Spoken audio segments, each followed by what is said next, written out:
હા બેન, મને ખબર, સાચી વાત છે. એમાં એક જ નિયમ છે કે તમારું ઘર હશે એની સામે તમને ઘર મળી જશે, તમારું ડોક્યુમેન્ટ હશે એ પ્રમાણે તમને ઘર મળી જશે. એમાં તમને કંઈ અન્યાય થાય તો તમે અમારા આ કોર્પોરેટરોનો મારો સંપર્ક કરજો, તો અમે આ ભાઈને કહીશું. પરંતુ જે સર્વે કર્યો છે એ સર્વેનું લિસ્ટ તમને બતાવશે. એમાં તમને એવું લાગે કે ભાઈ મારું રહી ગયું છે, મારું ઘર છે અને મારું આમાં નામ નથી, તો તમે એમને કહેજો. એ ના સાંભળે તો અમે બેઠા છીએ. પછી આનાથી વધારે શું જોઈએ?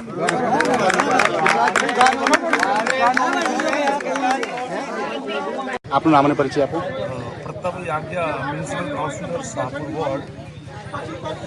અત્યારે અમે કાજીબિયાના છાપરા દેવપૂજક વાસમાં બેઠા છીએ. આ વસાહતમાં ભારત સરકાર માનનીય નરેન્દ્ર મોદી જ્યારે મુખ્યમંત્રી હતા ત્યારથી જુગું ત્યાં મકાનની યોજના અમલમાં આવી છે. આ યોજના અંતર્ગત આ વિસ્તારના રહીશોને સુવિધાયુક્ત મકાન મળે એ ભાવનાથી આ યોજનાનો અમલ ચાલી રહ્યો છે. આજરોજ આ ચાલીના રહીશોને ચેક વિતરણ કરવાનું છે. એ મારા ધારાસભ્ય શ્રી દશરથ વાઘેલાના હસ્તે અમે લોકોને આમંત્રિત કર્યા છે.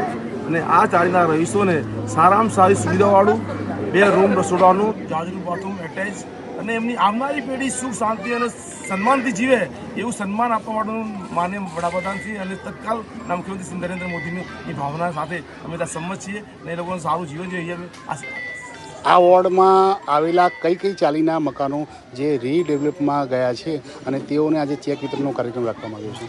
અત્યારે અમારા ધ્યાનમાં છે એક તો ઇનામદારની ચાલી છે, અહીંયા મહાકાળી મંદિર છે, અહીંયા દેવજીપુરા છે, આગળ પખાજીનો કૂવો છે, બીજું અહીંયા અમારા બાજુમાં રબારી વાત છે, આ કાજીમિયાના છાપરા છે.